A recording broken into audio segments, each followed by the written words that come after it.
Telugu Desam party అధినేత యువనేత Telugu Desam party రథసారథి యువకులం రథసారథి నారా లోకేష్ గారిని వేదిక మీదకి స్వాగతం తెలియజేస్తూ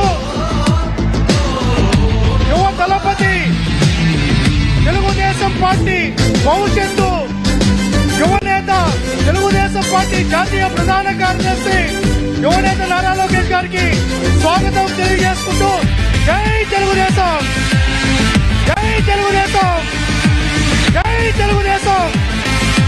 ఇప్పుడు తెలుగుదేశం పార్టీ వ్యవస్థాపక అధ్యక్షులు నందమూరి తారక రామారావు గారికి మన తెలుగుదేశం పార్టీ జాతీయ ప్రధాన కార్యదర్శి నారా లోకేష్ గారిని నివాళులర్పించవలసిందిగా కోరుకుంటున్నాం.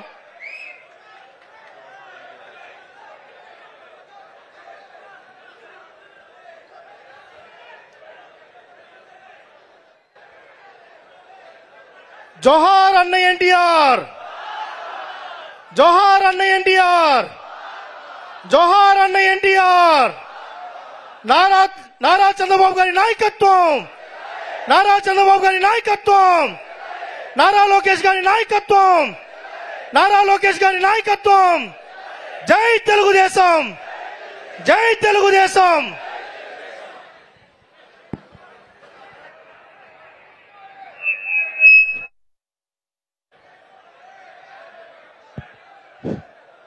అందరికీ నమస్కారం. ఈరోజు చాలా సంతోషం.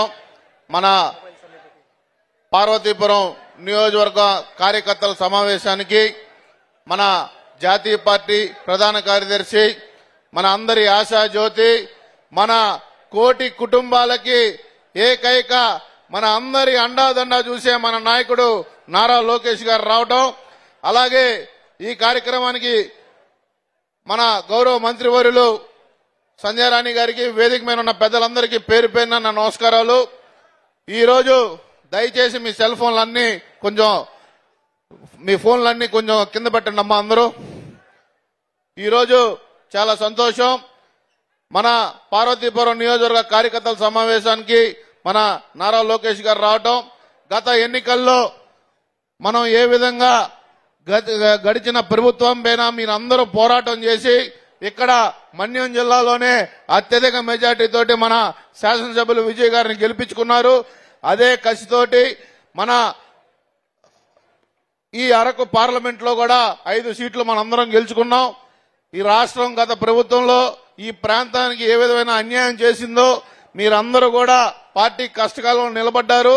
తప్పకుండా రాబోయే రోజుల్లో మన ఎన్నికల్లో ఏదైతే మన వాగ్దానాలు చేసామో తప్పకుండా అవన్నీ పూర్తి చేయడానికి మన నాయకుడు నారా లోకేష్ గారు కూడా అక్కడికి రావటం, మీరందరూ ఒకసారి కూడా ఆయన ఇందాక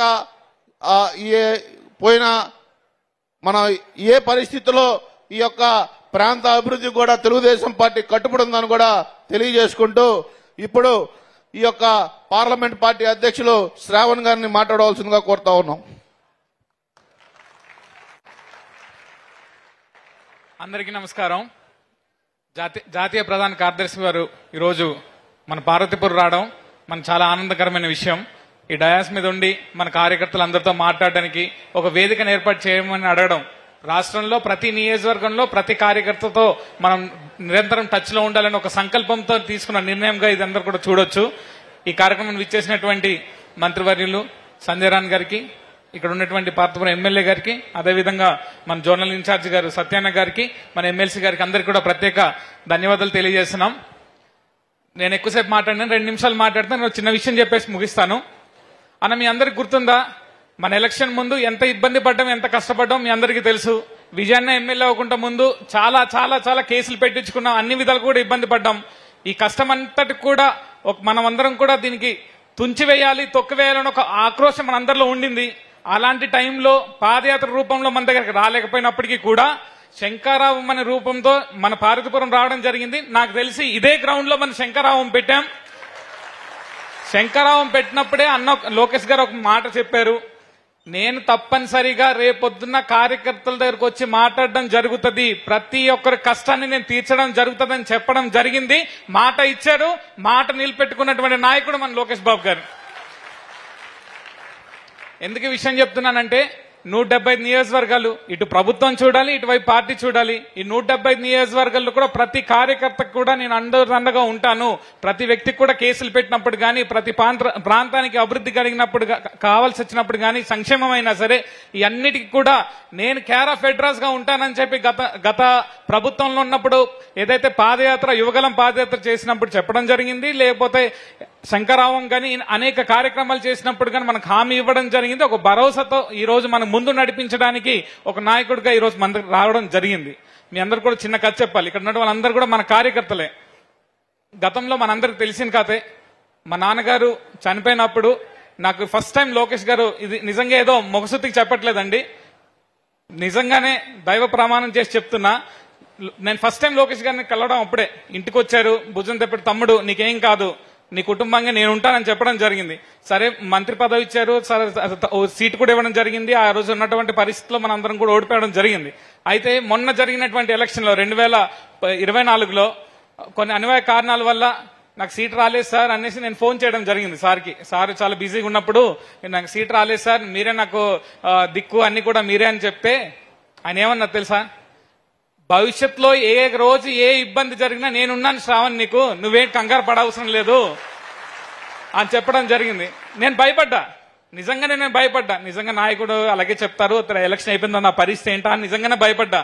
కానీ వచ్చిన కొన్ని రోజుల్లోనే గిరిజన ప్రాంతానికి చెందిన నాకు, గిరిజన శాఖలోనే నాకు ఒక చైర్మన్ గా అవకాశం ఇవ్వడం, అదే విధంగా పార్టీ తరఫున మాకు ఈ రోజు జిల్లా పార్టీ అధ్యక్షులుగా అవకాశం ఇవ్వడం, మీ అందరితో ఇక్కడ చాలా మందికి నేను పేరుగా తెలుసు, మీ పేరుగా నాకు తెలుసు. ఈ మంచి కుటుంబానికి నన్ను ఒక భాగస్వామ్యం చేసుకోవడం అంతా కూడా లోకేష్ బాబు గారు, చంద్రబాబు నాయుడు గారు వాళ్ళ దయ అని చెప్పి కూడా ఈ సందర్భంగా తెలియజేస్తున్నాను. నిజంగానే శ్రావణ్ అనే వ్యక్తికి అలా జరిగితే ఇక్కడ ఉన్న ప్రతి ఒక్క కార్యకర్తకు కూడా అలాంటి అవకాశం, అలాంటి భరోసా తప్పకుండా లోకేష్ గారు ఇస్తారని చెప్పి కూడా ఈ సందర్భంగా మీకు తెలియజేస్తున్నాం. అంతేకాకుండా ఒక చిన్న, మీ పర్మిషన్ తో ఒక చిన్న మాట చెప్పాలనుకుంటున్నాను. చాలా మంది గత 10-15 సంవత్సరాల క్రితం మన అందరికీ తెలుసు, లోకేష్ గారు నన్ను తిట్టుకుంటారేమో కానీ నేను చెప్పేస్తున్నాను, గతంలో సీఎం గారు చంద్రబాబు నాయుడు గారు కుమారుడుగానే మనందరం కూడా ఆదరించాం. కానీ ఈ రోజు నేను నిజంగా నేను మీటింగ్ లో చూస్తున్నా, నిజంగా ఆయన అభిమాని అయినందుకు, నిజంగా ఆయన తమ్ముడు అయినందుకు నిజంగా హార్ట్ఫుల్ గా నేను గర్వపడుతున్నాను. ఏ సమస్య చెప్పని, ఏ ప్రాంతం అవని, ఏ డిపార్ట్మెంట్ అవని, దాని మీద పూర్తి సబ్జెక్ట్ తో, పూర్తి నాలెడ్జ్ తో, ఆ మంత్రికి ఉన్నా లేకపోయినా ఆ మంత్రికి శాఖలో ఉన్నటువంటి నాలెడ్జ్ కూడా ఆయన సంపాదించి ఈ రోజు మాట్లాడడం జరుగుతుంది. ఈ రోజు ఒక ముఖ్యమంత్రి కొడుకుగా మనం 10-15 సంవత్సరాలకు మనం అనుకున్నాం. కానీ ఇప్పుడు ఈ రోజు ఒక ముఖ్యమంత్రిగా మనకు కనిపిస్తున్నారు. నాకైతే నా కళ్ళతో చూస్తే నిజంగా నాకు ముఖ్యమంత్రిగా కనిపిస్తున్నారు లోకేష్ గారు. కాబట్టి మన యువ నాయకుడు, మన భవిష్యత్ నాయకుడు, తెలుగుదేశం పార్టీకి ఆశా జ్యోతి, ఇక్కడ ఉన్న వాళ్ళందరికీ కూడా ఒక భరోసా అయినటువంటి లోకేష్ గారికి ఈ రోజు చాలా మంది చెప్పారు, అక్కడ ఉన్న వాళ్ళందరూ కూడా చెప్పారు, మేము చాలా మా అధినేతలతో మేము ఎప్పుడు మాట్లాడలేదు సార్, ఇదే ఫస్ట్ టైం కలుస్తున్నాం, ఇవన్నీ చెప్పారు. నాకు తెలిసి ఏ పార్టీలోకి ఇలా జరగదండి, తెలుగుదేశం పార్టీ మాత్రం ఇలాగ జరుగుతుంది 100%గా. కాబట్టి ఇక్కడికి ఉన్నటువంటి వాళ్ళు, ఇక్కడ విచ్చేసినటువంటి వాళ్ళందరూ కూడా చాలా చాలా అదృష్టవంతులుగా నేను భావిస్తున్నాను.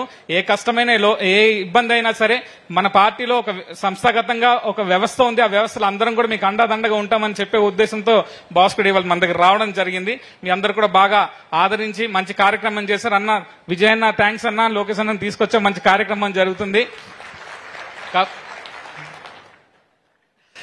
కాబట్టి ఈ అవకాశం ఇచ్చినటువంటి వాళ్ళందరికీ కూడా, ఇక్కడ ఉన్న డయాస్ మీద ఉన్న పెద్దలందరికీ కూడా నా ప్రత్యేక ధన్యవాదాలు. ఇక్కడ ఇచ్చినటువంటి వాళ్ళందరికీ కూడా నా ప్రత్యేక ధన్యవాదాలు. ఒక్కసారి నాతో పాటు నినాదాలు. లోకేష్ అన్న గారి నాయకత్వం, లోకేష్ అన్న గారి నాయకత్వం, చంద్రబాబు నాయుడు గారి నాయకత్వం, చంద్రబాబు నాయుడు గారి నాయకత్వం.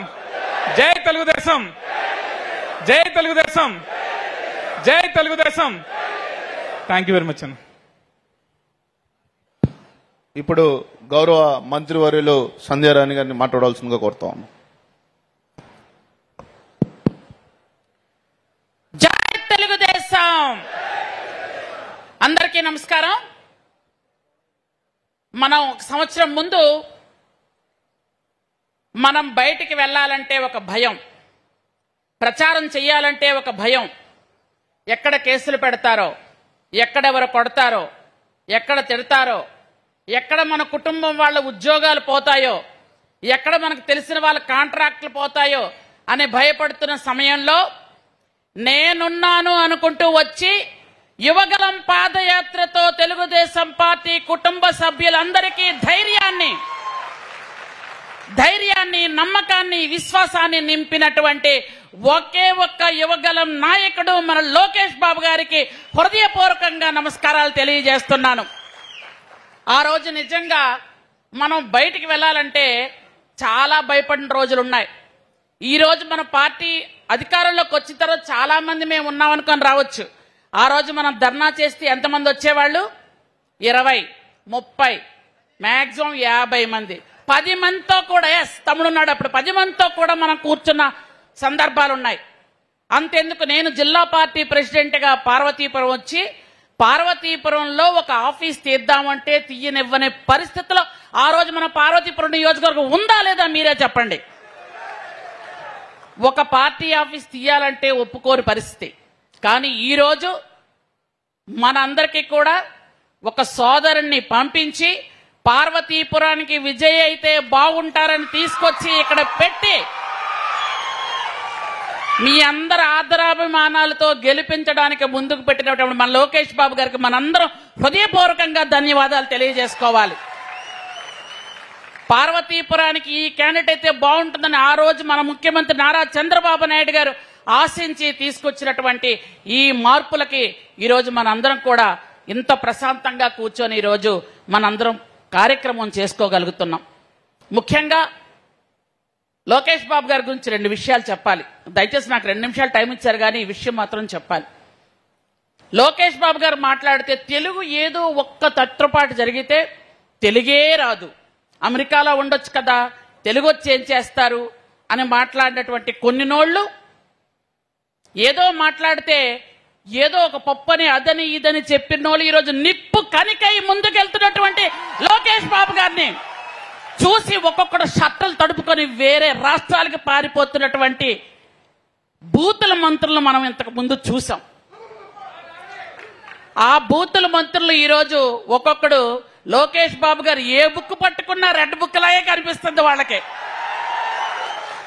లోకేష్ బాబు నడిస్తే భయం, మాట్లాడితే భయం, కనిపిస్తే భయం. లోకేష్ బాబు గారు కనబడితేనే చలి జ్వరం పెట్టుకొని చచ్చిపోతున్నారు ప్రజెంట్ వాళ్ళు. ఇకపోతే మొన్న ఒక ఆవిడ జబర్దస్త్ ఉంటది కదా, ఆవిడ పేరెత్తడం అంటే నాకు చిరాకు అసలు. ఆవిడ మొన్న లోకేష్ బాబు గారి గురించి మాట్లాడుతుంది. ఆవిడ ఒక ఆడదాయని ఆవిడ గుర్తుందో లేదో నాకైతే తెలియదు కానీ అమరావతిలో ఉన్న మహిళల్ని కించపరిస్తే ఎత్తని నోరు ఆవిడికట 4వ తేదీన వెన్నుపోటు దినం గుర్తొచ్చిందట. అంటే ఆంధ్రప్రదేశ్ లో ఉన్న 5 కోట్ల మందిని వెన్నుపోటుదారులని వాళ్ళు అంటారు, మహిళలను అవమానిస్తారు. కానీ మనం ఏదైనా చెబితే మాత్రం ఆవిడకి ఎక్కడ లేని జబర్దస్త్ డాన్సులన్నీ గుర్తొస్తాయి. అసలు ఆవిడ పేరు ఎత్తడమే నాకు ఇష్టం ఉండదు. అలాంటి మన పార్టీలో ఈరోజు కార్యకర్తలందరూ కూడా సంతృప్తిగా లేచి బట్ట కట్టుకుని ధైర్యంగా కాలు రేసుకొని తిరుగుతున్నాము. 4వసారి చంద్రబాబు నాయుడు గారిని ముఖ్యమంత్రి చేసుకున్నామంటే ఈ కార్యకర్తలందరూ కూడా ఎంతో కష్టపడి పనిచేస్తున్న కార్యకర్తలు. మీ శ్రమ, మీ పట్టుదల, మీ త్యాగం ఈరోజు మన పార్టీ అధికారంలోకి వచ్చింది. 4వసారి మన నాయకుడు ముఖ్యమంత్రిగా వచ్చారు. నేను ఒక సాధారణ కుటుంబంలో పుట్టినటువంటి గిరిజన మహిళగా, ఒక టీచర్గా ఉన్న నాకు ఈరోజు గిరిజన శాఖ మంత్రిగా ఈరోజు మా సోదరుడు లోకేష్ బాబు గారి నిజంగా చలవతో ఈరోజు మంత్రిగా ఉన్నాను. మా చంద్రబాబు నాయుడు గారి ఆశీస్సులతో ఈరోజు ఒక మంత్రిగా ఉండి అందరికీ సేవ చేసుకునే భాగ్యం వచ్చింది. కార్యకర్తలందరూ కూడా ఎవ్వరూ ఇబ్బంది పడకండి. ఎన్ని కేసులున్నా కేసులన్నీ తొలగించడానికి లోకేష్ బాబు గారు రెడీగా ఉన్నారు. అలాగే కార్యకర్తలు కష్టపడి పనిచేసిన వాళ్ళకి ఖచ్చితంగా పదవులు వస్తాయి, దానిలో ఎటువంటి తేడా కూడా లేదు. అలాగే మనకి ఏవేవైతే మీరంతా మనసులో అనుకున్నారో ఇంతకు ముందు చిన్న మీటింగ్ లో కూడా చెప్పారు, బిల్స్ గాని మన పథకాలు గాని అన్ని కూడా త్వరలో రాబోతున్నాయి. మనకి ఈ నెలలోనే అద్భుతమైన అమ్మక వందనం ఈ కార్యక్రమాలు కూడా వస్తున్నాయి. చంద్రబాబు నాయుడు గారు అది కూడా మనకు ప్రకటించారు. అది లోకేష్ బాబు గారి తాలూకా శాఖే కాబట్టి తల్లికి వందనం అనే కార్యక్రమం అతి త్వరలో మనం తీసుకుంటున్నాం. కాబట్టి కార్యక్రమాలన్నీ కూడా గ్రామ స్థాయిలో అందరూ చెప్పండి.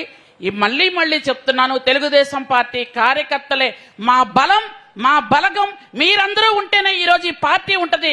స్టేజ్ మీద ఉన్న మేమందరం ఉంటాం. కాబట్టి మీ అందరికీ మరొకసారి నా హృదయపూర్వకమైనటువంటి నమస్కారాలు తెలియజేసుకుంటూ జై హింద్, జై తెలుగుదేశం, జై తెలుగుదేశం, జై తెలుగుదేశం. నారా చంద్రబాబు గారి నాయకత్వం, నారా చంద్రబాబు గారి నాయకత్వం, యువగలం లోకేష్ బాబు గారి నాయకత్వం, సోదరుడు లోకేష్ బాబు గారి నాయకత్వం. జోహార్ అన్న ఎన్టీఆర్. జై తెలుగుదేశం. Thank you. ఇప్పుడు మన స్థానిక శాసనసభ్యులు విజయ్ కుమార్ గారిని మాట్లాడవలసిందిగా కోరుతారు. జై తెలుగుదేశం, జై తెలుగుదేశం. అందరికీ నమస్కారం. ఎప్పుడెప్పుడా అనుకుంటూ వెయిట్ చేస్తున్న మన పొలిటికల్ బాదుషా, యువగలంతో సునామీ సృష్టించిన అన్న లోకేష్ గారికి ప్రత్యేకంగా మరొకసారి ఆహ్వానం. అలాగే సోదరి మన మంత్రి గారికి, అలాగే ఎమ్మెల్సీ గారికి, శ్రావణ్ అన్నకి, సత్య గారికి, గవర్నమెంట్ వింపు మన సోదరి జగదీశ్వర్ గారికి, ప్రతి ఒక్కరికి, వేదిక పైన ప్రతి ఒక్కరికి, తెలుగుదేశం నా కుటుంబ సభ్యులు కిందనున్న మీ అందరికీ కూడా నా పేరు పేరున శిరస్సు వంచి నమస్కారాలు చేస్తున్నాను. ఇందాకలే ఉత్తమ కార్యకర్తల్లో 2 విషయాలు మాట్లాడాను. పార్టీ పుట్టినప్పటి నుంచి కొందరు ఉన్నారు, పార్టీ కోసమే పుట్టిన వాళ్ళు కూడా ఉన్నారని మరొకసారి గుర్తు చేస్తున్నాను. ఎందుకంటే గత ఎలక్షన్లో మన అందరం చూస్తున్నాం, మీరందరూ కండువలు వేసుకోవడానికి భయపడేవారు. ఎందుకన్నా వేసుకోవట్లేదు, పదండి మనం వెళ్దాం ముందుకనేటప్పుడు దేనికి భయపడుతున్నారు? ఆల్రెడీ లొకేషన్ మనతో ఉన్నారన్నప్పుడు మీరందరూ చేయి కలిపి ఒక అద్భుతమైన యుద్ధమే చేశాం. ఆ యుద్ధం ఫలితమే 25,000 మెజార్టీతో పార్వతీపురంలో కని విని ఎరుగని గొప్ప రిజల్ట్ వచ్చింది. ఎన్నో నియోజకవర్గ రాని అదృష్టం మన జనరల్ సెక్రటరీ గారు రావడం, ఎదురుగా 1-1 ఇంత ప్రత్యక్షంగా మీతో మాట్లాడడానికి ఈరోజు మన పార్వతీపురంకి రావడం చాలా అదృష్టంగా నేను భావిస్తున్నాను. అయితే కార్యకర్తలకి కొన్ని కష్టాలు కూడా ఉన్నాయి, అవన్నీ వినడానికి కూడా వచ్చిన్నారు సారు. చాలా వరకు నీరు చెట్టు బిల్లుల గురించి త్వరలోనే రిలీజ్ చేస్తామని హామీ ఇవ్వడం జరిగింది. ఇంతవరకు ఎన్ఆర్జీస్ పనిచేసిన ప్రతి ఒక్కరికి బిల్లులు త్వరలోనే రిలీజ్ చేయడం జరుగుతుంది. అలాగే ఎన్ఆర్జీస్లో సీసీ రోడ్లు, బీటీ రోడ్లు, అలాగే గోశాలలు కట్టిన ప్రతి ఒక్కరికి తొందరలోనే బిల్లులు ఇస్తానని అన్నగారు మాట ఇవ్వడం జరిగింది. కార్యకర్తలు ఇందాకలా సోదరి చెప్తున్నట్లు అన్న వచ్చిన తర్వాత ఒక కొత్త ఉత్తేజం. ఎందుకంటే ఆ ఉత్తేజానికి కూడా ఒక రీజన్ ఉంది. ఆయన ఒక పడి లేచిన కెరటం. ఎందుకంటే ఇందాకలా పిల్లలతో మాట్లాడుతున్నప్పుడు 2 విషయాలు చెప్పున్నారు.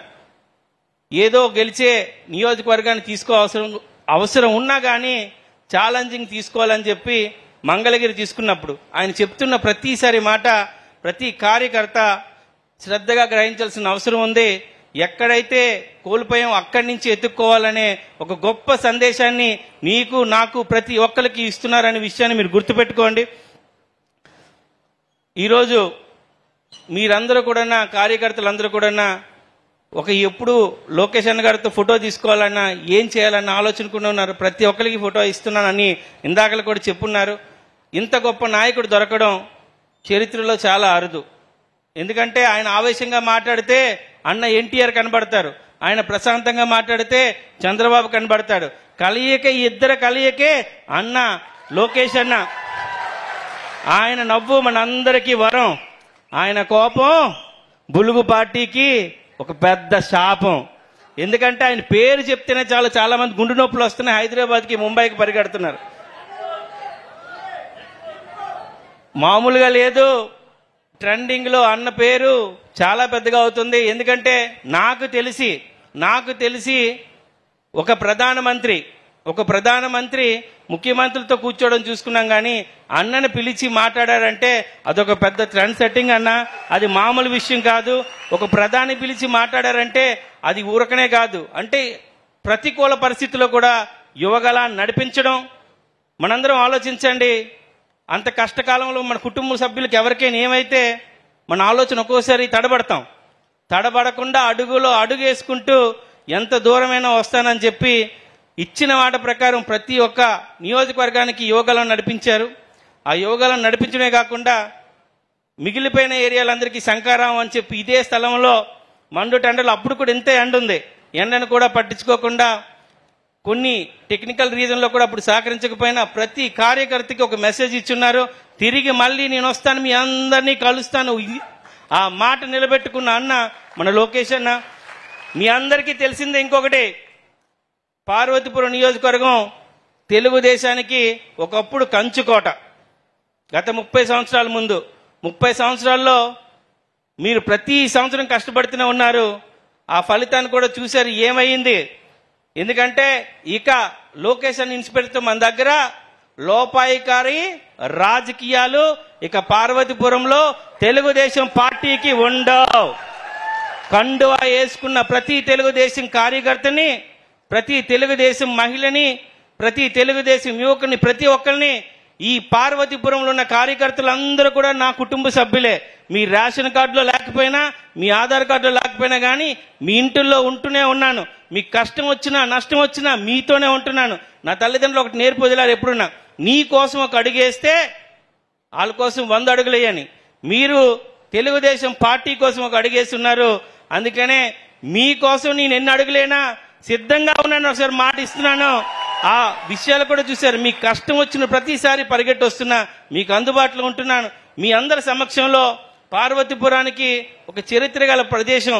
కాకపోతే ఇండస్ట్రీస్ లేవు, ఇక్కడ యువతకి ఆపర్చునిటీస్ లేవు. అయితే మీ అందరి ద్వారా అన్న, మా దగ్గర పార్వతీపురం అంటే పర్వతాలపురం, ఇక్కడ మీరు విండ్ ఎనర్జీ తీసుకురావచ్చు, సోలార్ తీసుకురావచ్చు, హైబ్రిడ్ ఈ సస్టైనబిలిటీ ఎనర్జీలో ఏదో ఒకటి తీసుకొచ్చిన అద్భుతమైన వాతావరణం, ప్రజలు కూడా మద్దతు ఇస్తారు.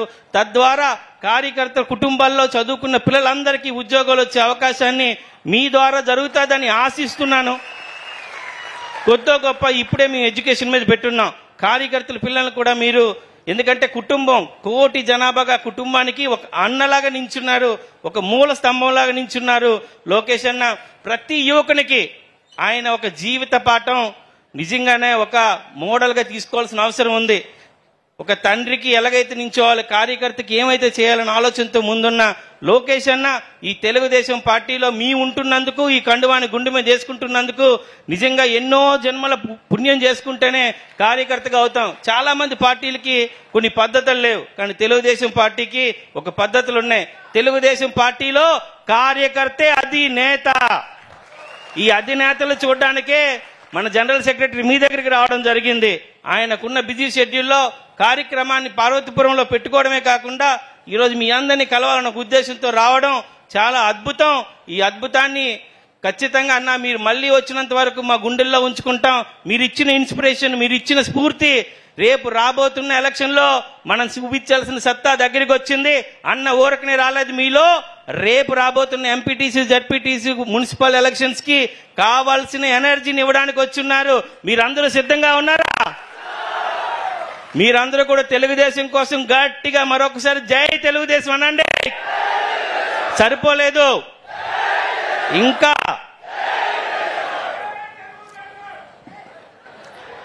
ఈరోజు ఇంత గొప్ప వాతావరణంలో మీ అందరితో పాటు నేను ఉండడం చాలా ఆనందంగా ఉంది. ఈరోజు మనం ఒకే ఒక మాట అనుకుందాం, గుండె నిండా ధైర్యం నింపుకుందాం. అన్న నాకు గుండె ధైర్యం అయితే మీరందరూ కూడా తెలుగుదేశం పార్టీకి ధైర్యం అని మరొకసారి తెలియజేస్తూ ఎన్నో చూడగలుగుతున్నాం. ఎందుకంటే చాలా మంది సీనియర్స్ ఉన్నారు, ఒక 40 సంవత్సరాల నుంచి కొత్తగా వచ్చినారు. నేను ఎప్పుడు జూనియర్ మీకు ఒకే ఒక మాట చెప్తా, తెలుగుదేశం పార్టీలో ఎంత అద్భుతంగా పనిచేస్తుందో. నా తల్లి తెలుగుదేశం పార్టీ కార్యకర్త. ఎప్పుడు తెలుగుదేశం వచ్చినా, ఎప్పుడు చంద్రబాబు గారు వచ్చినా, మేము అప్పుడు చదువుకోవడానికి వైజాగ్ వెళ్ళినప్పుడు అక్కడి నుంచే నా తల్లి ప్రతి కార్యక్రమానికి తీసుకెళ్లేది. చదువుకున్న టైంలో నన్ను ఇన్స్పైర్ చేసింది ఏంటంటే చంద్రబాబు నాయుడు గారు స్వర్ణాంధ్ర, ఆ టైంలో నేను చదువుకున్న స్కూల్లో స్వర్ణాంధ్ర సింబల్కి నేనే పెయింటింగ్ వేయడం జరిగింది.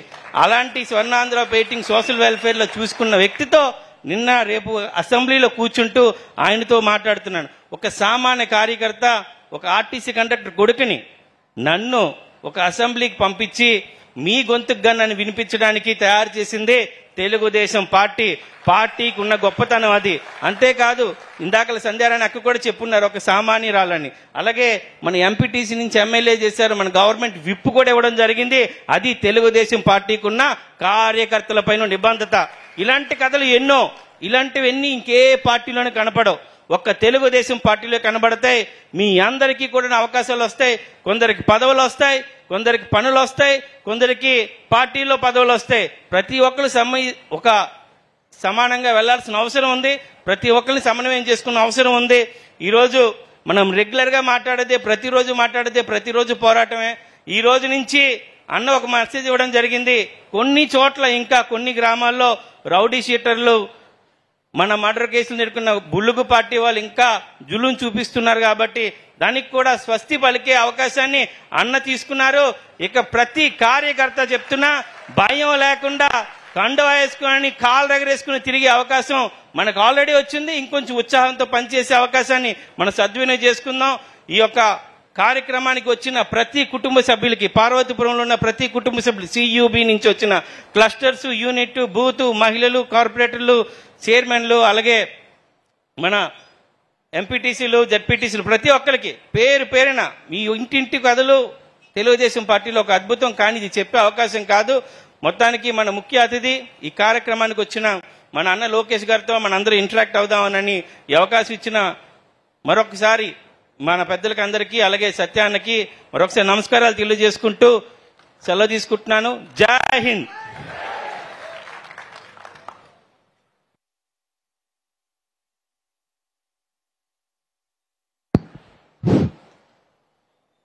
ఇప్పుడు ఎంతో కాలం నుంచి మనందరూ ఎదురు చూస్తున్న మన పార్టీ భవిష్యత్ నాయకుడు, యువగలం రథసారథి, ప్రతి ఒక్క కార్యకర్తే అధినేత అనే కొత్త నినాదంతో ప్రతి కార్యకర్త ఈ తెలుగుదేశం పార్టీలో నాయకుడు అనే ఒక మంచి నినాదంతో ముందుకు తీసుకొచ్చిన మన రాష్ట్ర హోమ్ అండ్ రిసోర్స్ డెవలప్మెంట్ మంత్రివర్యులు నారా లోకేష్ గారిని మాట్లాడవలసిందిగా కోరుతా ఉన్నాం.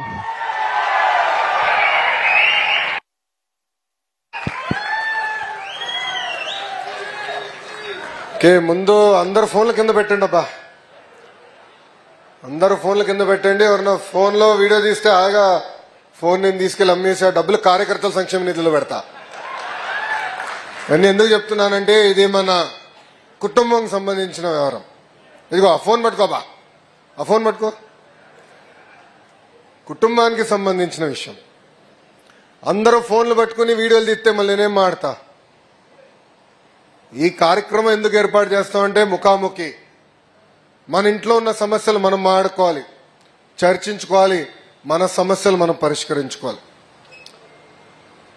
వేదిక మీద ఉన్న పెద్దల్ని పెద్ద పరిచయం చేయాల్సిన అవసరంలా అందరికీ పేరు పేరున నా ఉదయపూర్వక నమస్కారాలు. ఈరోజు వస్తుంటే ఒక వింత పరిస్థితి చూసా. దారి పొడుగున పోలీసు సోదరులను చూస్తే అన్నకి చెప్పా, విజయ్ నా తమ్ముడు అవుతాడేమో, చలో అన్నందోలే, ఇంకా కుర్రోడ్లాగా ఫీలింగ్ ఉంది నాకు. సత్య నా కారులో అంటే చెప్పా, ఎందుకన్నా ఇంతమంది పోలీసు వాళ్ళు ఉన్నారు అంటే నక్సల్ ఏరియా అన్నారు. అరే ప్రతిపక్షంలో ఊరంతా నడిచినప్పుడు ఎప్పుడు కంపడలేదు, ఇప్పుడెందుకు కంపడుతున్నారని అడిగిన. ఈరోజు అదే కానిస్టేబుల్ గారు, అదే ఎస్ఐ గారు, సిఐ గారు, డిఎస్పీ గారు, ఎస్పీ గారు నుంచి మనకు సెల్యూట్ కొడుతున్నారంటే అది ప్రజా తీర్పు వల్ల.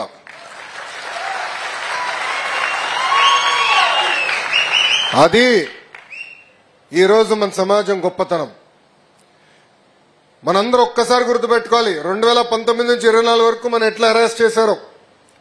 ఆనాడు ఆత్మకూరులో మన కార్యకర్తల్ని గ్రామ బహిష్కరణ చేస్తే చంద్రబాబు నాయుడు గారు ప్రతిపక్ష నేతగా బయలుదేరాలనుకుంటే గేట్కి తాళేశారు. ఇక్కడ ఎంతోమంది కార్యకర్తల మీద దొంగ కేసు పెట్టారు. అచ్చెన్నాయుడు గారిని పట్టుకెళ్లారు, కొల్లన్న పట్టుకెళ్లారు, జేసీ ప్రభాకర్ రెడ్డి గారు, బీసీ జనార్దన్ రెడ్డి గారు, దేవినేని ఉమా గారు, ఇట్లా చెప్పుకుంటూ పోతే రోజంతా పడుతుంది. శాసనసభలో గౌరవ ముఖ్యమంత్రి గారు చెప్పారు, ఎవరిపైన కేసులు ఒకసారి నుంచోండి అంటే 90% ఎమ్మెల్యేలందరూ నుంచున్నారు. నా పైన కూడా 23 కేసులు పెట్టారు బా. ఎస్సీ ఎస్టీ కేసు పెట్టారు, అటెంప్ట్ మర్డర్ కేసు పెట్టారు. ఇప్పుడు కూడా బాగా గుర్తు, పాదయాత్ర ప్రారంభించినప్పుడు మైక్ పట్టుకుని మాట్లాడి మైక్ లాక్కుని ఒకడు పోయాడు, స్పీకర్ లాక్కుని ఇంకోటి పోయాడు. మా స్టూల్ వేసుకోవాలంటే ఇంకో కానిస్టేబుల్ వచ్చి పట్టుకెళ్ళిపోతాడు. ఇట్లా కాదరా పోయి బిల్డింగ్ ఎక్కి మాట్లాడా, తిరుగుబాటు చేశాం. కష్టకాలాలు మనందరం మర్చిపోకూడదండి. మన మహానాడులో కూడా చెప్పే అధికారంలో ఉన్న ప్రతిపక్షంలో ఉన్నట్టు మనందరం వ్యవహరించాలి. ఒళ్ళు దగ్గర పెట్టుకుని పని చేయాలి. ఈరోజు 151 అయింది, గుర్తుపెట్టుకోండి. దానికి కారణం వాళ్ళ అహంకారం. కాళ్ళు ఎగరేశారే, మీసాలు మిలేశారే. ఇప్పుడు ఏమైందబ్బా? ఏమైంది? ఇప్పుడు ఎక్కడున్నారు? రారాబోయ్ అంటే అసెంబ్లీ కూడా రావట్లేదు. Z+ సెక్యూరిటీ ఇచ్చినాం భయ్, బుల్లెట్ ప్రూఫ్ వాహనం, ఒక పైలట్, ఒక ఎస్కాట్. మనం ఎటుకో ఏం చేయం, కానీ అయినా ఫోన్లే ఏడుస్తున్నాడని Z+ ఇచ్చినాం. వస్తాడా? రాడు. ఎన్నికల ముందర ఏమన్నారు? గెలవలేడు. బాబు గారు గెలిపించుకోలేకపోయారు. ఈరోజు చెప్తున్నా, 1985 తర్వాత గెలవని నియోజకవర్గం మంగళగిరి. ఓడిపోయారు 2019లో. ఒకరోజు బాధ కలిగింది. రెండో రోజు ఆ బాధ ఆవేదన అలా కసి పెంచి ఇక్కడ తెలుగుదేశం పార్టీ జెండా ఎగరేస్తానని చెప్పా. ఇప్పుడు కూడా మన అధ్యక్షుల పైన కొంచెం కోపం ఉంది. అంటే బాబు గారు కాదులే, మళ్ళీ మీడియాలు ఊకే గోలు కొడతారు. పల్లా గారి పైన కోపం ఉందబ్బా. నారికాడు ఆయన కొట్టేశాడు. రిజల్ట్స్ వస్తున్నాయి. మంచి బాబు గారి ఇంట్లో కింద బోర్డు రూమ్ ఉంటే అందరం ఉన్నాం. ఇంకా ప్రభుత్వం ఏర్పడుతుందని అర్థం అయిపోయింది. ఇంక బాబు గారు చెప్పారు, సార్ ఇక్కడ ఉంటాం కరెక్ట్ కాదు, మీరు వెళ్ళి మీ రూమ్లో ఉండి మేము చూసుకుంటాను. రికార్డు కొట్టినాం. ఆంధ్ర రాష్ట్ర చరిత్రలో ఎప్పుడు రాని విధంగా 91,000 మెజార్టీ నాకు వచ్చింది రేపు అనుకున్నా. మావాడు ఇక్కడనే ఒకడు ఉన్నాడు, నరేష్ అని వచ్చి, సార్ అంత బొమ్మ లేదు కొట్టేశాడు. ఎవరు? పల్లా శ్రీనన్న కొట్టేశాడు, మీరు రికార్డు అని చెప్పినాడు.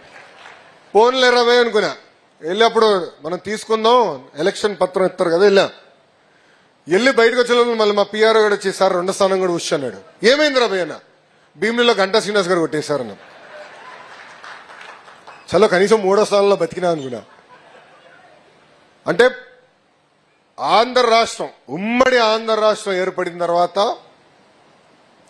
జనరల్ ఎలక్షన్స్ లో ఎప్పుడు రాని మెజారిటీ మన ఎన్నికల్లో ప్రజలు మనకి ఇచ్చి గెలిపించారు.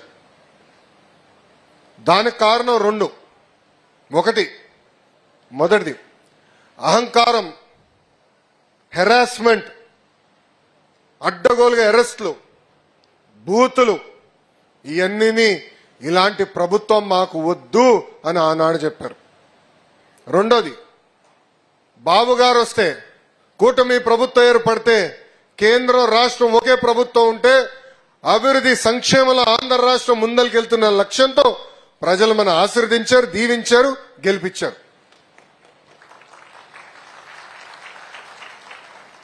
మీరందరూ కష్టపడ్డారు.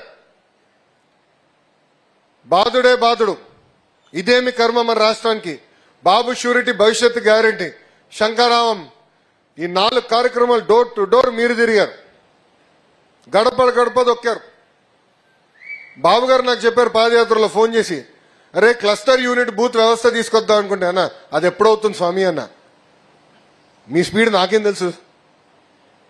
అరే బాబు గారు పిలిపిస్తే ఏం పరిగెత్తారా భయ్, ఇమ్మీడియట్ గా వేసి పడేశారు. ఈరోజు ఇతర రాష్ట్రానికి చెందిన ప్రాంతీయ పార్టీలు కొన్ని ఉన్నాయి. వాళ్ళందరూ, వాళ్ళ నాయకులు అందరూ నాతో మాడతారు. ఢిల్లీకి వెళ్ళినప్పుడు ఎప్పుడో కనబడతారు. అరే మీరు ఎట్లా చేస్తారు ఈ సభ్యత్వం, మీరు ఎట్లా చేస్తారు ఈ క్లస్టర్ యూనిట్ బూత్ అని నన్ను అడిగితే ఒకటి చెప్పా, టెక్నాలజీ కాదురా భయ్, అది మా బ్లడ్ లో ఉంది, దట్ ఈస్ తెలుగుదేశం పార్టీ అని చెప్పిన. టెక్నాలజీ ఎంతైనా తీసుకురావచ్చు, ఫోన్లు ఎన్నైనా కొనొచ్చు, కానీ చెమటోర్చి కష్టపడి గడప దొక్కి ఎన్ని ఇబ్బందులున్నా కేసులు పెట్టినా నిలబడింది తెలుగుదేశం పార్టీ కార్యకర్తలు. మనం చూసాం, లోకల్ బాడీ ఎన్నికలు జరిగినాయి, మీసాలు మిలేసి తొడగొట్టాడు ఒక పెద్ద ఆయన. ఎవరైనా ఎవరు? అంజిరెడ్డి తాత. ఇప్పుడు కూడా కంపడుతూ ఉంటుంది ఇన్స్టాగ్రామ్ లో ఆయన వీడియో. ఈయనటి వెళ్తే ఆడు అటు పరిగెడతాడు, ఇంక అర్థం అవుతుంది ఏంట్రీ వెళ్ళాడని. ఆహా కర్ర తీసుకొస్తాడు, రారా కర్ర తీసుకుని అంటాడు. ఆ అంజిరెడ్డి తాతే నాకు స్ఫూర్తి. పల్నాడులో మంజుల గారిని చూసాం, బూత్ దగ్గర నిలబడితే కత్తిలతో దాడి చేశారు. రక్తం గారుతుందా నిలబడింది. చివరి ఓటు పడి ఈవీఎం లాక్ అయ్యే వరకు ఆమె వెళ్ళలేదు అక్కడ నుంచి. ఆ మంజుల గారే ఈరోజు మీ లోకేష్ కి స్ఫూర్తి. ఇంకా తోట చంద్రయ్య గురించి ఎంత చెప్పినా తక్కువే. మొన్న కూడా ఫోటో వీడియోలు చూసిన, బాధ కలుగుతుంది. తరిమి తరిమి కొట్టి నడి వీధిలో తల్లపైన కత్తి పెట్టి వాళ్ళ నాయకుడికి ఒక్కసారి జై చేయమంటే జై చంద్రబాబు, జై తెలుగుదేశం అని చెప్పి ప్రాణాలు కోల్పోయిన తోట చంద్రయ్య నాకు స్ఫూర్తి. తోట చంద్రయ్య వాళ్ళ అబ్బాయికి ప్రభుత్వ ఉద్యోగం ఇవ్వాలంటే అధికారులకు చెప్పారు, అసాధ్యం, అవ్వదు, చట్టం ఒప్పుకోవట్లేదు. పట్టుకురా, కేబినెట్ తీసుకెళ్తా, చట్టాన్ని మార్చుతా, మన తోట చంద్ర అబ్బాయికి నేను ఉద్యోగం ఇస్తానని చెప్పా. ఇచ్చిన హామీ మేరకు ఈరోజు మేము కట్టుబడి ఉన్నాం, చేసి చూపించాం. మన ప్రభుత్వం ఏర్పడిన వెంటనే 3,000 రూపాయల పెన్షన్ ని 4,000 చేశాం. మూసేసిన అన్న క్యాంటీన్లు తిరిగి ప్రారంభించాం. మర్చిపోయా, వికలాంగులకి 3,000 రూపాయల పెన్షన్ ని ఏకంగా 6,000 చేసినాం. బెడ్కే పరిమితం అవుతే వాళ్ళకి 15,000 రూపాయలు భారతదేశం ఇచ్చిన ఏకైక ప్రభుత్వం మన ప్రభుత్వం. అన్న క్యాంటీన్లు తిరిగి ప్రారంభించాం. దీపం పథకం ద్వారా ఇప్పటికీ 1 కోటి మందికి సిలిండర్లు ఇచ్చాం. మీరందరూ ఫీడ్బ్యాక్ ఇచ్చారు. సిలిండర్లు కాదు, నేరుగా డబ్బులు వేస్తే ప్రశాంతంగా ఉంటుందన్నారు. అది వచ్చే నెల నుంచి, అంటే ఈ 3 నెలల నుంచి నేరుగా తల్లుల అకౌంట్ లో గ్యాస్ కి సంబంధించిన సబ్సిడీ వేసే బాధ్యత కూడా మన ప్రభుత్వం తీసుకుంటుంది. అరే వీళ్ళు మాడతారా సంక్షేమం గురించి? సంక్షేమం పుట్టినీళ్ళు తెలుగుదేశం పార్టీ. అరే సైకోగాడు చెడ్డీలు వేసుకుని తిరిగిన రోజులే అన్నగారు సంక్షేమం పరిచయం చేశారు. ఈరోజు తల్లికి వందనం పథకం ఈ నెలలో ఇస్తున్నాం. ఆగస్టు మాసంలో ఉచిత బస్ ప్రయాణం అమలు చేస్తున్నాం. అంటే ఇచ్చిన ప్రతి హామీ ఒక పద్ధతి ప్రకారం నిలబెట్టుకుంటూ ముందరికెళ్తున్నాం. ఆర్థిక ఇబ్బందులు ఉన్నాయి, లేవని కాదు. 1వ తారీఖు నాడు ఈరోజు జీతాలు పడుతున్నాయి, పెన్షన్లు వస్తున్నాయి. పెన్షన్ ఏంటి, ఒకరోజు ముందలిస్తున్నాం. పెన్షన్ ఇంటింటికి ఇస్తున్నాం. ఇన్ని సంక్షేమ కార్యక్రమాలు మనం చేస్తున్నాం. ఇంకో పక్కన ఏకంగా రోడ్ల పైన గుంటలుంటే పూడ్చే కార్యక్రమం కూడా శ్రీకారం చుట్టాం. అట్లానే అన్నీ చేశామన్నట్లా, చేయాల్సి ఉన్నాయి. అన్నీ అయిపోయిందని నేను అన్నట్లా, చాలా పనులున్నాయి.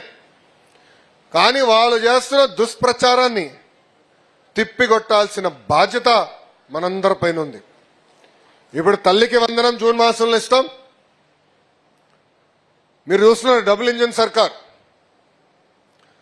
ప్రధానమంత్రి గారు సంవత్సరం మారే లోపల ఇప్పుడు ఏకంగా 3వసారి వస్తున్నారు. విశాఖపట్నంలో యోగా చేసాక వస్తున్నారు. ఇప్పుడు ఆ కార్యక్రమం జయప్రదం చేసాక ఫోకస్కి వెళ్తున్నాం. అందుకే జూన్ 12న ప్రజాప్రతినిధులతో మీటింగ్ ఉన్నా, జూలై 1వ తారీఖు నుంచి గడప గడప తొక్కాలి, చేసిన పనులు చెప్పాలి. ఇది తొలి అడుగు మాత్రమే. ఇచ్చిన ప్రతి హామీ మన ప్రభుత్వం నిలబెట్టుకుంటుందని ప్రజలందరికీ చెప్పాల్సిన బాధ్యత మనందరిపైన ఉంది. వైకాపాలు వస్తే ఒకటే అడగండి రాబాయ్, వాళ్ళ అధికారంలో లేరు, 11 సీట్లే. మళ్ళీ జగన్ గారు ఎక్కడున్నారు? జంప్. ఓకే, రిలాక్స్ అవుదాం అనుకుందాం. బాగా కష్టపడ్డాడు కదా 5 సంవత్సరాలు, పోన్లే పడుకొని. కానీ తాడేపల్లికి వచ్చినప్పుడు కనీసం కార్యకర్తలను కలిశాడండి? ఫోటోలు దిగాడా? ప్రతిపక్షం అధికారంలో ఉన్నప్పుడు టైం లేదు. అబ్బో గొప్ప వ్యక్తిలే, బాగా తిరిగినాడు కదా గుర్రని, పోన్లే అనుకున్నాం. ప్రతిపక్షంగా వచ్చిన తర్వాత కూడా వాళ్ళ అభ్యర్థులను కలవాలా, ప్రతిపక్షంలో వచ్చిన తర్వాత వాళ్ళ మండల పార్టీ వాళ్ళని కలవాలా. కానీ తెలుగుదేశం పార్టీ ఇచ్చిన హామీ మేరకు ప్రభుత్వ కార్యక్రమం ఏమున్నా కూడా నియోజకవర్గంకి వస్తే కార్యకర్తల్ని కలిసిన తర్వాతనే ఏ కార్యక్రమం చేస్తామని చెప్పా. ఇచ్చిన హామీ మేరకు గౌరవ జాతీయ పార్టీ అధ్యక్షులు చంద్రబాబు నాయుడు గారు కానీ, ప్రధాన కార్యదర్శిగా మీ లోకేష్ గాని ఇచ్చిన మాట నిలబెట్టుకుంటాం జరుగుతుంది. మనందరం మహానాడులో అన్ని విషయాలు చర్చించాం. 6 శాసనాలు మనం ప్రకటించుకుంటాం జరిగింది.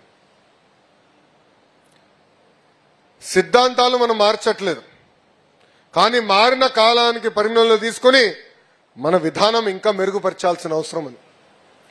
ఆనాడు తెలుగుడి ఆత్మగౌరవం కోసం పుట్టిన పార్టీ ఇప్పుడు ఆత్మగౌరవం కాదు, తెలుగు జాతి ప్రపంచం మొత్తం వెళ్ళాలి, తెలుగు జాతి విశ్వఖ్యాతి అనేది మొదటి శాసనం. రెండోది యువగలం. నేను కూడా ముసలోడైపోతున్నా, 12 సంవత్సరాలు ఇండస్ట్రీ. ఇక్కడున్న 82 బ్యాచ్ అంత పెద్దవాడిని కాదేమో కానీ నేను 2013 బ్యాచ్. యువగలం, రక్తం పారాలి, పార్టీలో నిరంతరం యువత ఉండాలి, అది రెండోది. మూడోది స్త్రీ శక్తి. అన్ని విషయాలు మన మహానాడులో చెప్పా, అయినా కూడా వైకాపాలకు సిగ్గురాల. నిన్న చూసారా సాక్షిలో ఎట్లా మాట్లాడారు? అంటే ఇప్పుడు కూడా సిగ్గు లేకుండా అట్లా మాడుతున్నారు, మహిళల్ని కించపరిచే విధంగా మాడుతున్నారు. ఎనివే ఒకడు అయిపోయాడులే, రెండోడి కోసం ఎత్తుకుతున్నాం, దొరుకుతాడులే. మహిళల్ని అవమానించిన ఎవడు పారిపోయే ప్రసక్తే లేదు, పట్టుకొచ్చి బండకేసి కొట్టి లోపలేసే బాధ్యత మన ప్రభుత్వం తీసుకుంటుంది. ఒక బ్రోకర్ ఉన్నాడు అక్కడ, వాడి పేరు నాకన్నా మీకే బాగా తెలుసు. ఆ బ్రోకర్ గారు ఈరోజు లేచి మాడుతాడా మహిళలు కించపరిచేదంగా? ఉంటుందిరా భయ్, ఎక్కడ పోతారు? మనం కార్యకర్తల బాధ ఉంది, మొదటి రోజే బతికెళ్ళచ్చు కదా అని, మొదటి రోజులో బొక్కలు వేయచ్చు కదా అని. అది 2 నిమిషాలు పని తల్లి. కానీ నేను కోరేది మిమ్మల్ని అందరినీ, జరుగుతున్నాయి ప్రజల్లోకి తీసుకెళ్లాలమ్మా. ఎట్లా అడుగడుగున మహిళలను అవమానిస్తూనే ఉన్నారు. 2019లో 2020లో నేను మాడితే లోకేష్కి చీర గాజులు పంపిస్తానని చెప్పారు. అంటే మహిళల్ని కించపరిచే విధంగా కాదా? శాసనసభ సాక్షిగా మన తల్లిని అవమానించలేదా అన్నాడు. అంటే అడుగడుగున అవమానించారు, అడుగడుగున ఇబ్బంది పెట్టారు. ఇప్పుడు కూడా మారలేదు. కానీ అదే తెలుగుదేశం పార్టీలో ఎవరన్నా భారతిరెడ్డి గారి గురించి ఒక్క మాట అటు ఇటు తూలితే ఇమ్మీడియట్ గా మనం యాక్షన్ తీసుకుంటాం. దానికి కారణం ఒకటి, ప్రజలు మన దగ్గర నుంచి మంచి పరిపాలన కోరుతున్నారు, సుపరిపాలన కోరుతున్నారు, ముందరికి నడిపించండి అని కోరుతున్నారు.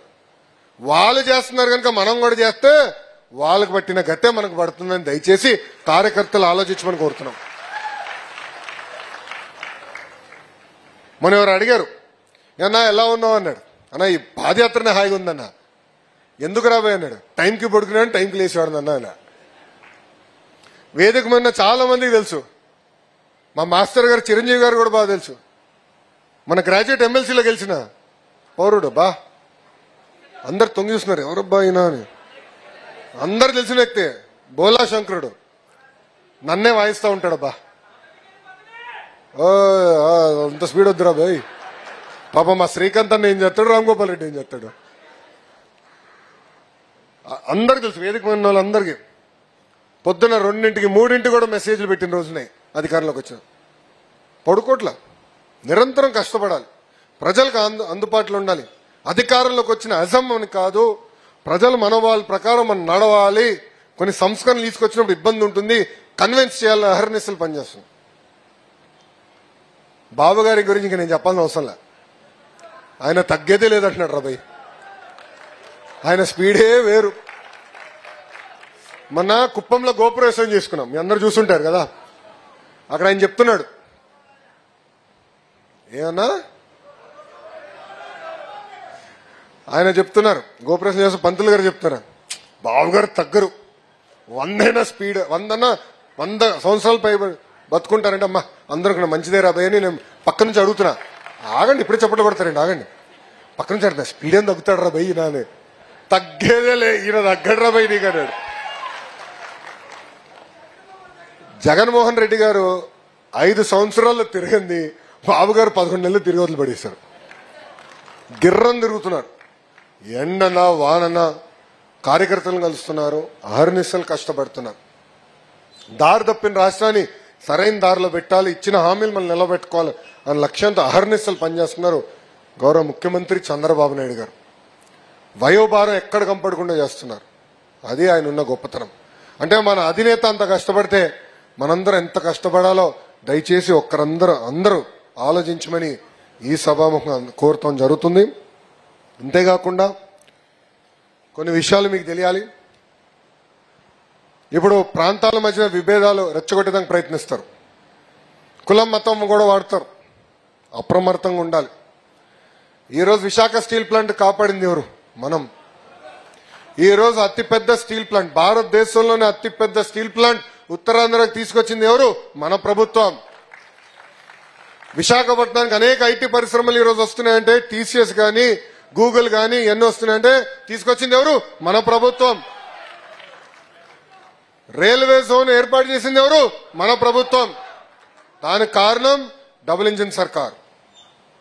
కేంద్రంలో ప్రధానమంత్రి గారు, రాష్ట్రంలో బాబు గారు ఇద్దరు కలిసికట్టుగా పనిచేస్తున్నారు, రాష్ట్రాన్ని ముందుకు తీసుకెళ్తున్నారు.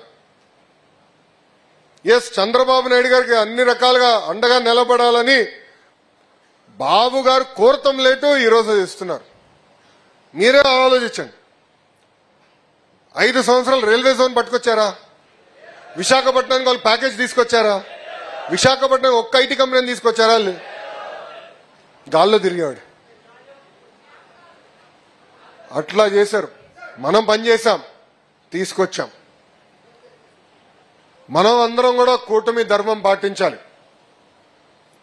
కలిసికట్టుగా పోరాడం, కలిసికట్టుగా హామీలు ఇచ్చాం, కలిసికట్టుగా ముందరికెళ్తాం.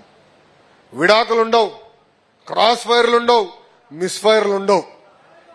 అందరం కూర్చోవాలి.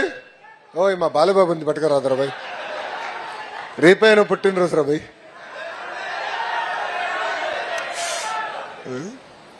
రేపైన పుట్టినరోజు.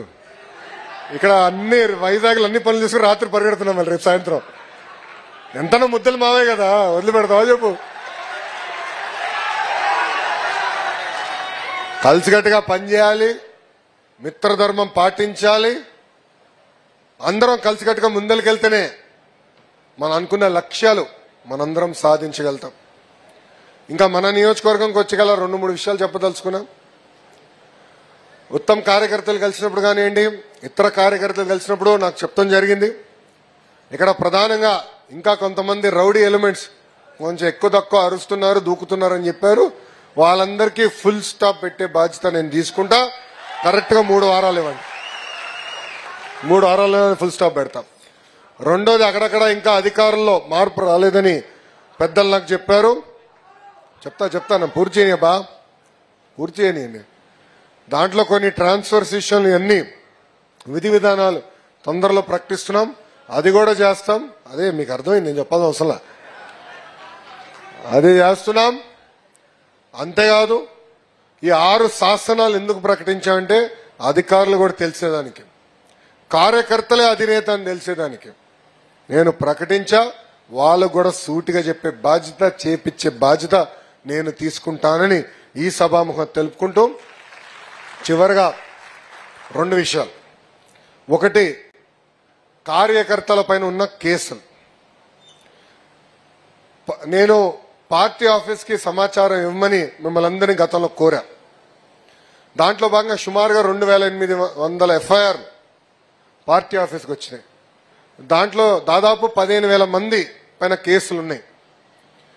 గడిచిన సంవత్సరంలో హోంమంత్రి గారి సహకారంతో దాదాపు సగం పైన కేసులు తీయేస్తాం జరిగింది. కేసులు అనేది మల్టిపుల్ స్టేజ్ల్లో ఉంటుందండి. ఎఫ్ఐఆర్ స్టేజ్లు ఉన్నాయి, ఒక స్పీడ్గా తీయచ్చు. ఛార్జ్ షీట్ అయినా ఒక రకంగా చేయాలి, ట్రయల్కి వెళ్ళినా ఒక రకంగా చేయాలి. సో 3 దశల్లోనే. ఇక్కడ చాలా మంది అనుకోవచ్చు, ఏముంది రాబోయే ఒక జియో వేస్తే కొట్టుకుపోతుంది కదా అని కోర్టుకెళ్ళి స్టే తెస్తారు. గతంలో అదే జరిగింది. సో అవన్నీ పరిగణనలు తీసుకుని ప్రతి కేసు తీపిచ్చాలని బాధ్యత తీసుకున్నాం. గౌరవ ముఖ్యమంత్రి గారు నాకు చెప్పారు, ఈ సంవత్సరం ఆఖరికి నాటికి కార్యకర్తల పైన ఒక్క కేసు ఉండేదానికి లేదని నాకు చెప్పారు. చప్పట్లు ఇప్పుడే కొట్టదు, కేసు ఉంటే నాకు పడతాయి. అందుకే నా భవిష్యత్తు మీ బాధ్యత స్వామి. మీరు మీ కేసులు ఉన్నాయని చెప్పండి. ఎమ్మెల్యే గారు ఉన్నారు, జోనల్ కోఆర్డినేటర్ గారు ఉన్నారు. ఒకవేళ మంగళగిరి వస్తే పార్టీ ఆఫీసర్ శ్రీకాంత్ అని కుర్రోడు ఉన్నాడు. ఒక డెస్క్ ఉంది. గౌరవ హోంమంత్రి గారు అనిత గారు పర్సనల్ గా రివ్యూ చేస్తున్నారు ఈ కేసుల విషయం. ఎక్కడ ఏ ఇష్యూ లైట్ గా తీసుకోవట్లేదు.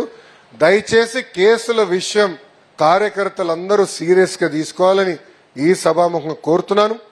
గతంలో ఉపాధి హామీ, నీరు చెట్టు బిల్స్ వచ్చి గల మన ప్రభుత్వం ఏర్పడినంటే మొదటి 100 రోజుల్లో కొన్ని క్లియర్ చేశాం. కొన్ని వర్కులు ముందలే క్లోజ్ చేశారు, అది కేంద్ర ప్రభుత్వంగా రాష్ట్రం మంత్రి ఒప్పుకున్నాడు, అది ఓపెన్ చేసినాడు, అది క్లియర్ చేస్తాం. విజిలెన్స్ లో కొన్ని పెండింగ్ ఉన్నాయి, దానికి ఒక కమిటీ వేసాం. కమిటీ ఎందుకు వేస్తామంటే రేపు మళ్ళీ ఎవరన్నా కోర్టుకెళ్ళి ఆపేదానికి అవకాశం వస్తుంది. కమిటీ వేసి పకడ్బందీగా చేస్తే రేపు కోర్టుకి వెళ్ళినా కూడా కమిటీ ప్రతి వర్క్ చూసింది ఇవ్వాల్సిందే అని చెప్పేదానికి అవకాశం ఉంటుంది కనుక కమిటీ వేశారు, అది కూడా నివేదిక ఇచ్చారు. ఆ పెండింగ్ బకాయిలన్నీ అందించే బాధ్యత నేను వ్యక్తిగతంగా తీసుకుంటున్నానని మీ అందరూ తెలుపుకుంటున్నాను.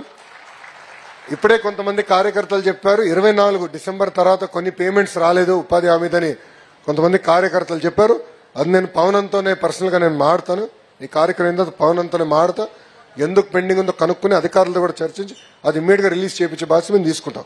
అవసరమైతే కేంద్రం నేను 18, 19 ఢిల్లీకి వెళ్తున్నాను, వేరే పని పైన. అవసరమైతే మంత్రి గారిని కలిసి నేను పర్సనల్ గా రిక్వెస్ట్ చేస్తాను.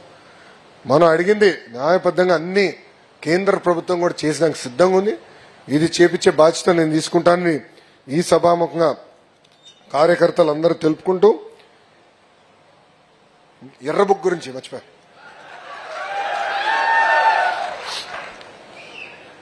ఏం బా అర్థమైందా? బాగానే జరుగుతుందా?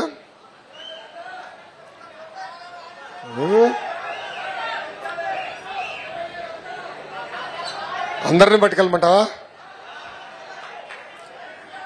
అయ్యా ఎర్ర బుక్ కాదు కానీ ఆ ఎర్ర పేపర్ చూస్తేనే వాడి గుండెపోటు వచ్చి ఏకంగా బాంబేకి వెళ్ళాడు ఆపరేషన్కి. ఇంకోటి టాయిలెట్లో మళ్ళీ ఫోన్ బయటకు వచ్చింది. చూడబ్బా ఫోన్ బాగుంది తీసుకోండి, ఇయ్యబ్బా ఫోన్ మాకు తీసుకోండి అబ్బా ఫోన్ బాగుంది, ఇవ్వాల్సిందే ఇప్పుడు దాచిపెడతాం లేదు. ఒకడేమో ఏకంగా టాయిలెట్ కాలు జారి చేయరు కొట్టుకున్నాడు, ఇంకోటి ఏకంగా బెంగళూరుకి పరారు. అనా మంది కక్ష సాధింపు కాదు, మళ్ళీ చెప్తలుచుకున్నా అందరికి.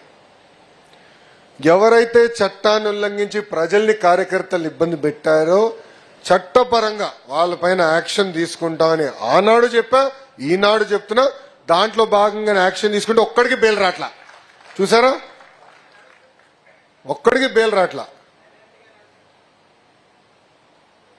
ఒకడికి మంచి నల్ల జుట్టు ఉంది, తెల్లగా అయిపోయిందబ్బా.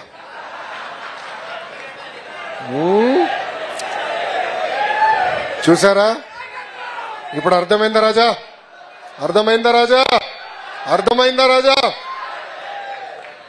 సో మనం కక్ష సాధింపుగా పద్ధతి ప్రకారం వెళ్దాం, కలిసికట్టుగా పనిచేద్దాం.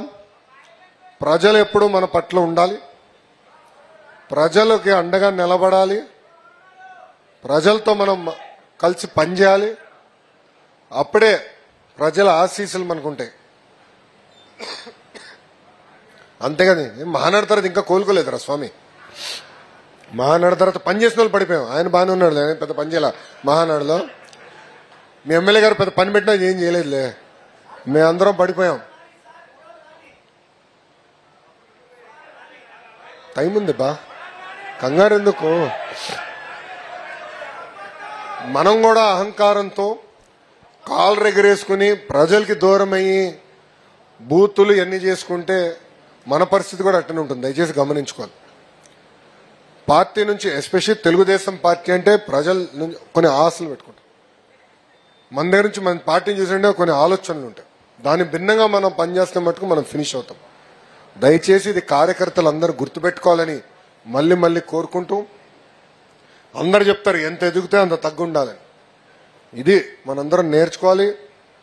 కుటుంబ సాధికార సారథులు, క్లస్టర్ యూనిట్ బూత్, గ్రామ మండల నియోజకవర్గ కమిటీలు కొన్ని అయిపోయినాయి, కొన్ని ఇంకా పెండింగ్ ఉన్నాయి. అది విజయ్ గారు సీరియస్ గా తీసుకోవాలి. ఇమ్మీడియట్ గా యుద్ధ ప్రాతిపదికంగా వేదికమైన పెద్దలందరూ అది సీరియస్ గా తీసుకుని పూర్తి చేయాలి. పార్లమెంట్ అధ్యక్షుడు కూడా రివ్యూ చేయాలి. బాధ్యత తీసుకుని స్వీకరిస్తాం కాదు, పనిచేయాలి, రివ్యూ చేయాలి. చేసి ఎక్కడెక్కడ పెండింగ్ ఉందో మీరు డ్రైవ్ చేయాలి. జోనల్ కోఆర్డినేటర్ అన్నున్నారు, పల్లన్నున్నారు, నేనున్నా. అన్ని ఎలక్షన్స్ అన్ని పూర్తి చేసి కమిటీ స్ట్రక్చర్ వచ్చేస్తే మళ్ళీ ట్రైనింగ్ అవుతుంది, మళ్ళీ పార్టీ ఆఫీస్కి పిలుస్తాం జరుగుతుంది. ఆహ్వానం ఇస్తాం, వాళ్ళు వస్తారు, కలిసి మాట్లాడతారు, డిస్కస్ చేసుకుని ముందరికెళ్ళేదానికి అవకాశం ఉంటుంది తెలుపుకుంటూ, నాకు ఇంత అద్భుతమైన అవకాశం ఇచ్చిన మీ అందరికీ పేరు పేరున నా ఉదయపూర్ ధన్యవాదాలు తెలుపుకుంటూ మీ అందరి నుంచి సెలవు తీసుకుంటున్నా.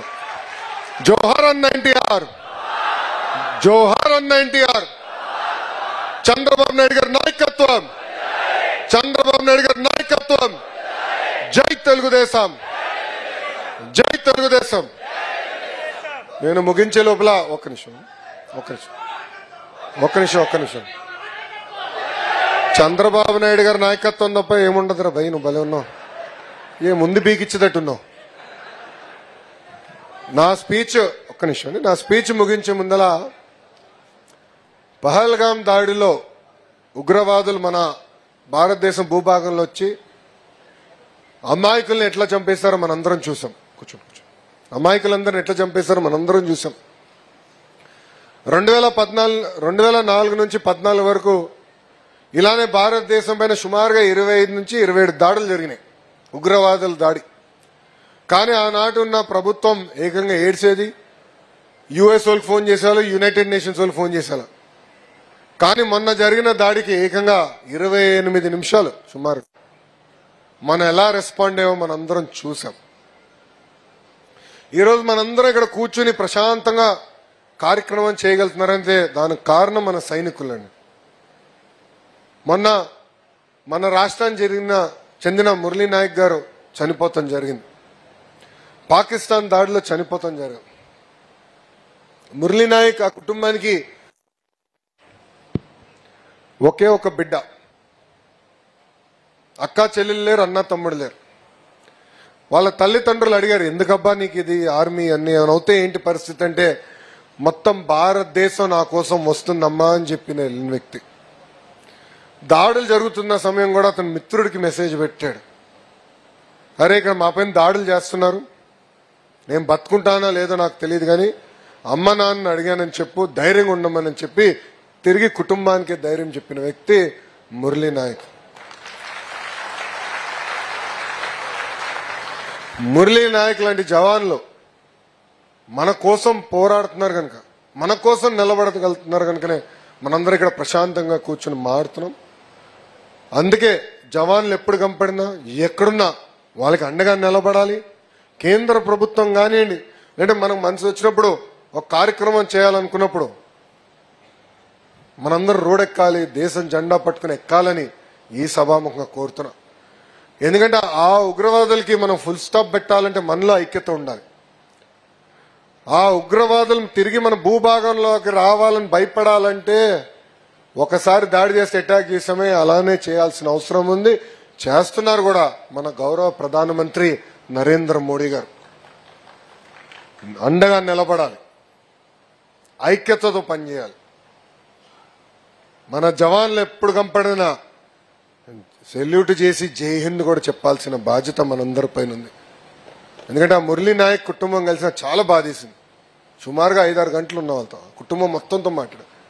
ఒకే ఒక బిడ్డ, అది కోల్పోతుంది. నేనే ఆలోచించి నాకుంది ఒకే ఒక బిడ్డ, ఎలాంటి పరీక్ష ఏంట్రా దేవుడు ఎందుకు పెట్టాడు అనిపించింది. కానీ ఎంత గర్వంగా ఉన్నాడు తెలుసా, తల్లి తండ్రి. పర్వాలేదు సార్, దేశం కోసం చనిపోయాడు. అది మనందరం గుర్తు పెట్టుకోవాలని మిమ్మల్ని అందరినీ కోరుకుంటున్నా. జోహార్ జోహార్, జోహార్ మురళీ నాయక్, జోహార్ మురళీ నాయక్. నేను వందే చెప్తాను, మీరు మాత్రం చెప్పండి. వందే వందే వందే. జై హింద్.